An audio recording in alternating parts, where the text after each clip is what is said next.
네, 후보자님, 네, 네, 네, 장관 후보자 지명되신 것을 진심으로 축하드립니다. 네, 고맙습니다. 네, 후보자님 특히 이번 주 양성평등 주간인 걸 알고 계시지요? 네, 네, 저는 공직자의 기본적인 덕목이 사회적 약자에 대한 공감력이라고 생각합니다.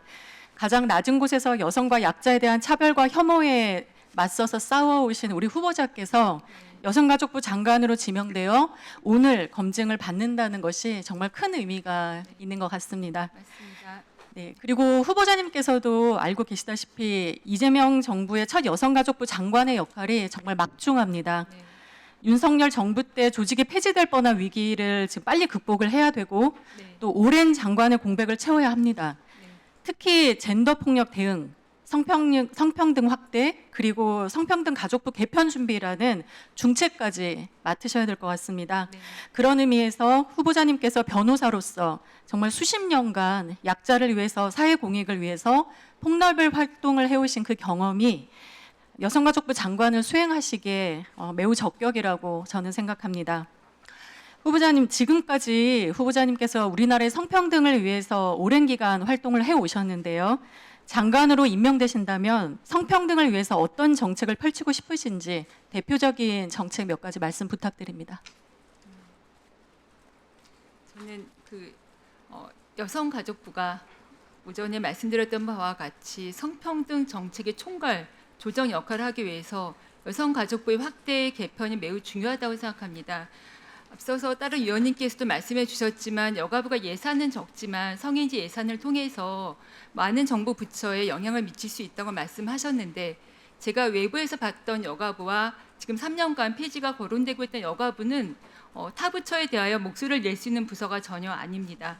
그러나 인사청문회를 준비하면서 그동안 여가부에 대한 기대를 여가부 그러니까 여가부 공무원들께서 확인하고 새롭게 제도 개선을 추진하는 과정을 같이 경험했습니다. 겉으로 작아 보이는 일이 실제로는 더 본질적인 일일 수 있다고 합니다. 전 여가부가 하는 일이 바로 겉으로는 작아 보이나 더 본질적이며 국민의 삶에 영향을 미치는 중요한 일이라고 믿고 그 확대 개편을 가장 크게 생각하고 있습니다. 네, 맞습니다. 후보자님, 그런데 이제 우리 사회가 아직까지 이 성평등이라는 단어에 대해서조차도 네. 거부감이 남아 있는 상황인데요. 몇 개 네. 사례 좀 보겠습니다.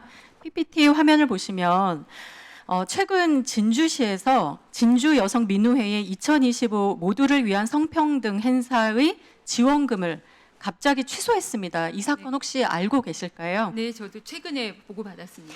네, 결국 양성평등이 아닌 성평등이라는 단어를 사용했다는 이유 때문이었는데요. 저는 이런 사건이 바로 행정이 아주 비상식적인 민원에만 화답하면서 시민 권익을 보호하는 게 아니라 혐오 세력에 동조하는 꼴을 그런 결정을 한 셈이라고 생각을 합니다. 이에 항의하는 의미로 여성단체와 시민단체들이 진주시 양성평등 기념행사에 불참을 했고 많은 언론에서 비판의 목소리를 냈습니다. 네. 이에 대해서 후보자님 어떻게 생각하시나요? 저도 이 부분을 확인하고 우리 사회에 성평등에 대한 아직도 오해가 남아있다는 생각에 마음이 많이 무거웠습니다. 장관이 된다면 사회적 약자와 소수자를 존중하고 또 보호하는 저희 부처의 설립 취지에 맞게 정책이 펼쳐 나갈 수 있도록 노력하겠습니다. 예, 그 성평등 확대 정책이라는 것이 네. 특정 성별에만 해당되는 용어는 아니지 않습니까? 아닙니다. 맞습니다. 네, 지금 성평등 단어 사용에 대한 논란은 국회에서도 발생한 적이 있는데요. 네. 후보자님, 2021년이었죠? 네. 예, 성평등 국회 자문위원회 위원으로 활동하신 적 네, 있으시죠? 활동했습니다. 예, 지금 PPT 보시면 당시에 성평등 국회 자문위원회가 7개월간의 활동을 마치면서 결과 보고서를 출간했습니다. 그때 함께 하셨죠? 네.